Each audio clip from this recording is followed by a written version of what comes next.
So ayan guys, no, so magandang araw sa inyo lahat at kumusta naman po tayo, no? Ayan, sana ay nasa mga mabuti ho tayo mga kalagayan guys, ha? Ayan, so this is Laking Davao once again, and everyone, welcome back to my channel guys.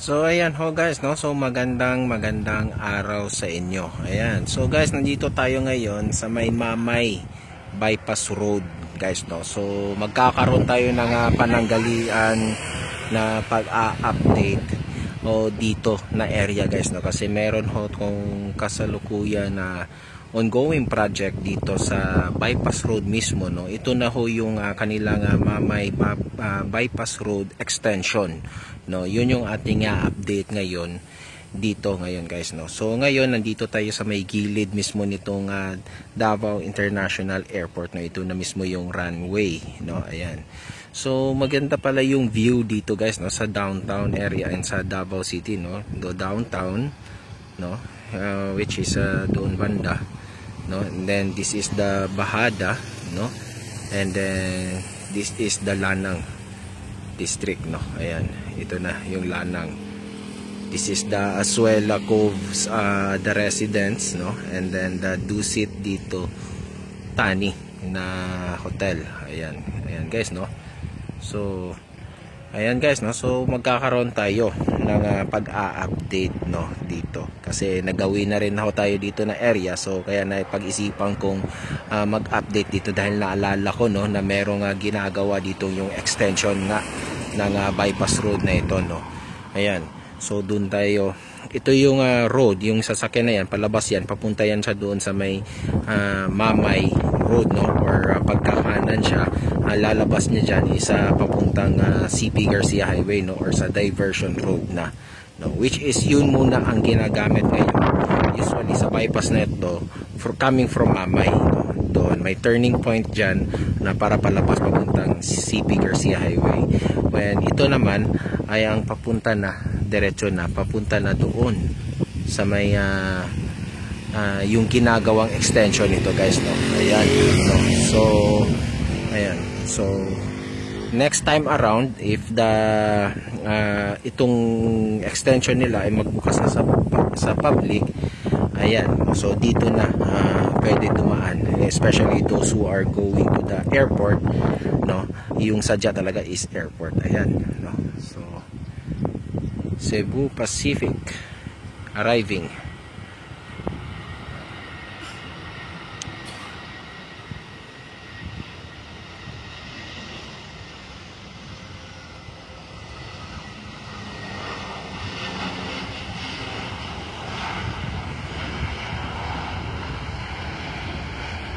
Ayan guys, no, so ayun guys, no, so mag-a-update tayo yung sa tungkol dito sa may ginawang tulay dito guys, no, dito banda area. Ayan, so let's go guys, no, so puntahan natin. Actually kasi dito banda pa lang may makikita na tayong mga parang minold, no, na I think that's for the kung hindi ako nagkakamali, parang sa mga box culvert yan, no. Ayan, I don't know is that kung kasama yan sa doon sa ginagawa nila dito sa extension para dyan yan, or maybe it's just a parang baka dito lang yung isa sa mga yung mga gumagawa lang ng mga box culvert and then they deliver it doon sa mga projects na kung saan needed, no. Ayan, so ngayon pupunta tayo dyan ngayon sa may papunta tayo doon sa may tulay, no. So let's go guys, puntahan natin. Ayan guys, no, so nandito tayo na sa may kung saan banda yung construction yung development na nangyayari guys, no. Ito I think banda magandang unahan na lang nito is yung tulay na ginawa, no. So abante tayo konti, no. Ayan. So ito guys, no. Actually malapit na to guys, no, sa CP Garcia Highway. Ang lusot mo na kasi nito guys is dyan sa may gilid mismo ng nitong RDL, no, dyan sa may CP Garcia Highway guys, no? So ito na yung tulay guys, no, na naigawa. Actually itong tulay kasi guys, no, na itong extension nitong bypass road nito ay medyo naudlot guys, no. Naudlot talaga to dahil nagkaroon to ng problema tungkol sa itong right of way, no. Ayan. So ngayon parang mukhang patuloy na rin sila ulit, no. So I think na solve na nila yung problem nila patungkol sa right of way nito guys, kasi matatamaan dito, alam ko, yung lupa mismo ng isang malaking negosyante rin dito sa Davao guys, no. Ayan. So ayun yung matatamaan yung lupa, no. Ayan. So ito yung tulay na, no. So na parang dito lang, no, hanggang dito lang sa tulay yung nagawa nila, no. Hindi na sila nakapagpatuloy dahil nga sa right of way na ito.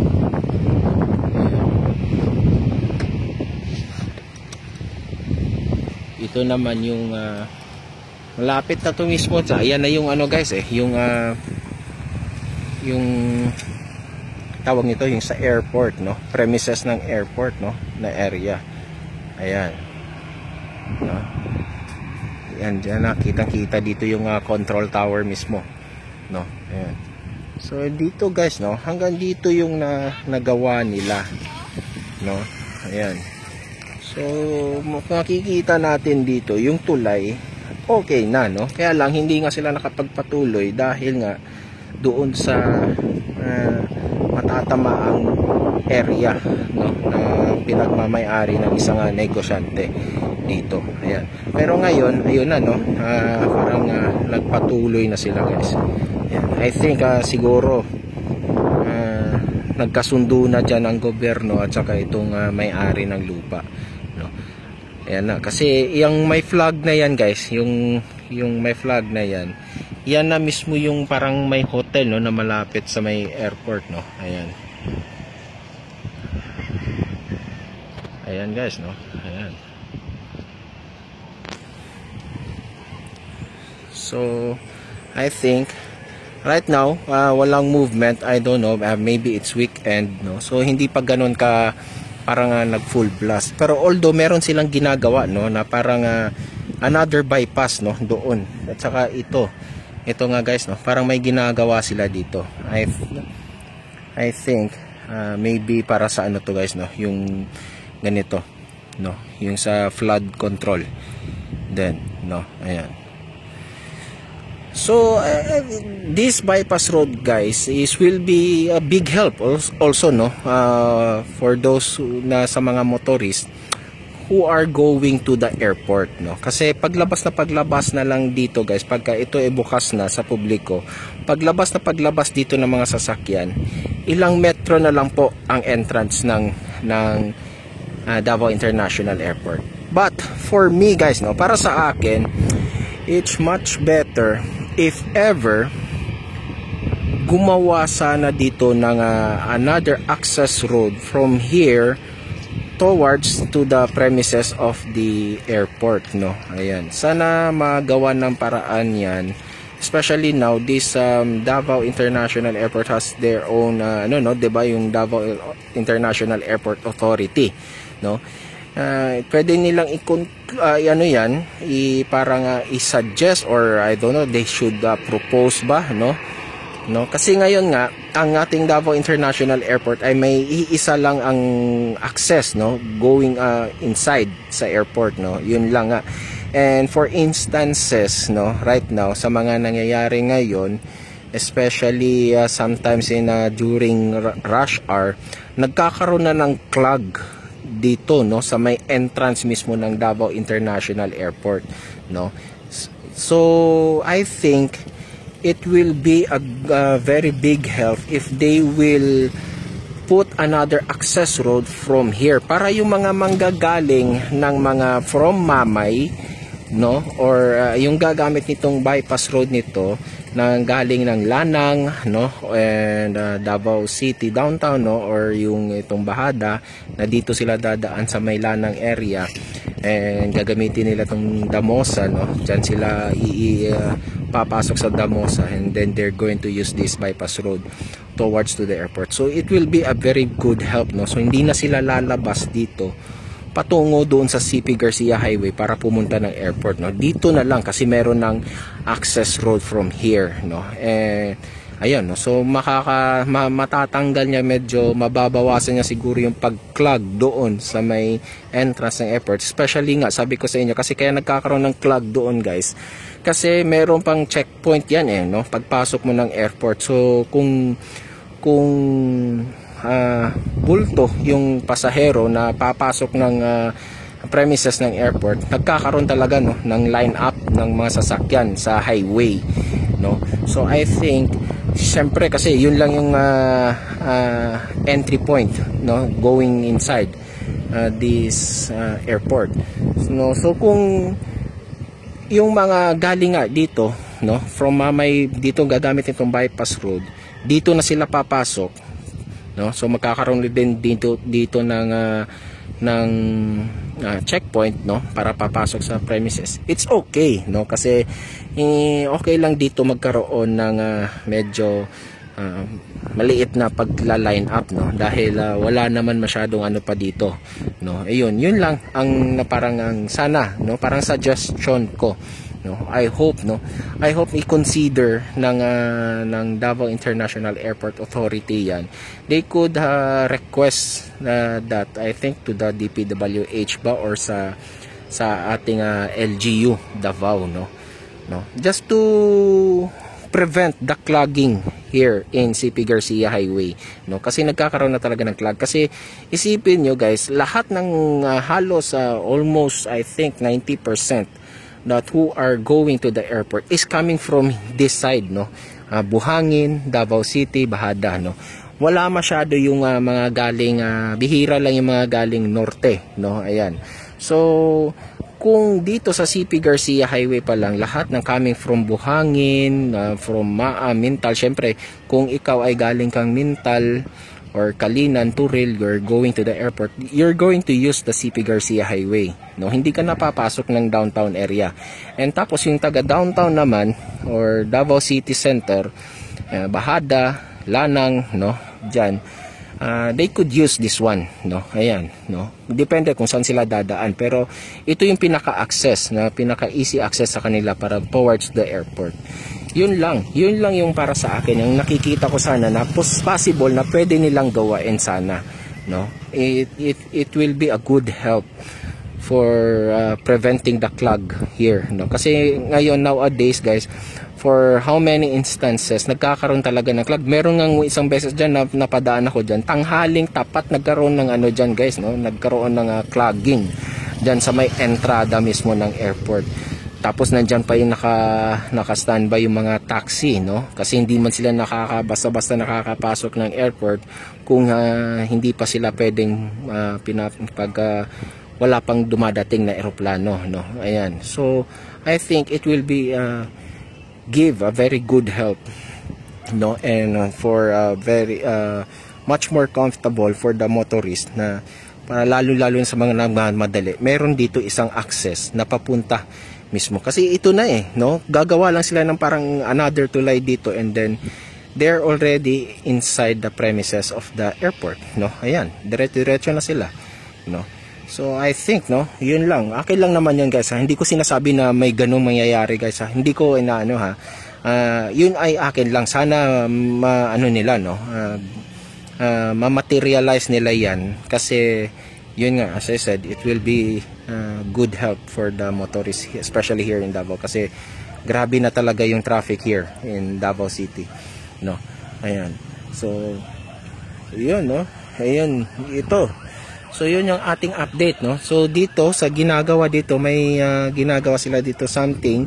I think it will be for the flood control, no. Ayan, kasi merong ano dito guys yung parang pagka maulan, malakas kasi itong tubig na ito, lahat ng tubig galing doon sa may mga ano dito bumabagsak ito. So meron tong parang nakalimutan ko lang kung anong klaseng may term yan no, yung parang may lahat ng tubig doon ang bagsak, no. It's not a reservoir pero kalimutan ko ang term, no. Parang it's like sa mga river pockets guys, no.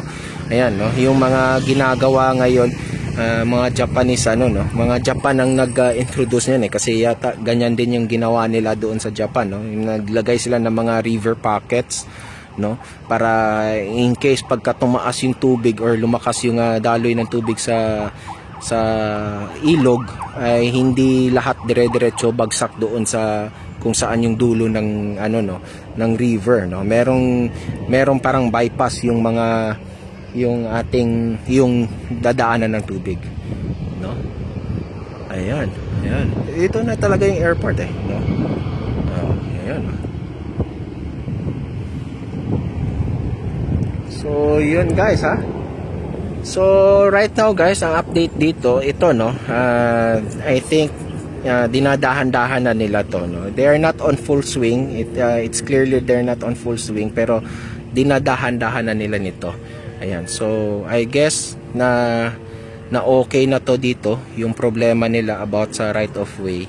So yun, no, babalikan na lang din natin, try natin, no, balikan to ng mga ilang buwan, no, siguro mga after 6 months, no, tignan natin kung anong magiging changes and progress dito sa area na ito, no. Yun, so that's it guys, no. That's our update for today, no. Ayan, so medyo maghihingi ako ng pasensya sa inyo guys dahil medyo nowadays magiging busy, actually nag-busy na ako and magiging busy pa ako, no. Ayan, ngayon so gagawa lang ako talaga ng paraan na pagka nagkaroon ako ng konting time ay magkakaroon tayo ng pag-update sa mga lugar-lugar, no, na pwede nating i-update. Ayan. So, yun, no. So, that's it, guys, no. So, this is Laking Davao, no. Updating you about this Mamay Bypass Road Project Extension, no. Ayan. So, guys, ayan, no. So, please like and share this video, and sa mga hindi pa nakapag-subscribe sa akin dyan, guys, no, please do so. Subscribe na po kayo. Hit nyo na rin yung notification bell and para ma-notify kayo every time I will upload a video tungkol sa mga pangyayari here in Metro Davao. Ayan guys, no. So guys, sa akin paalala sa inyo na tayo ay mag-iingat sa ating mga pang-araw-araw na mga ginagawa dahil yung mga mahal natin sa buhay ay nag-aantay yan sa atin hanggang tayo ay umuwi, no, ng matiwasay. Okay? So guys, thank you so much. God bless us all and adios.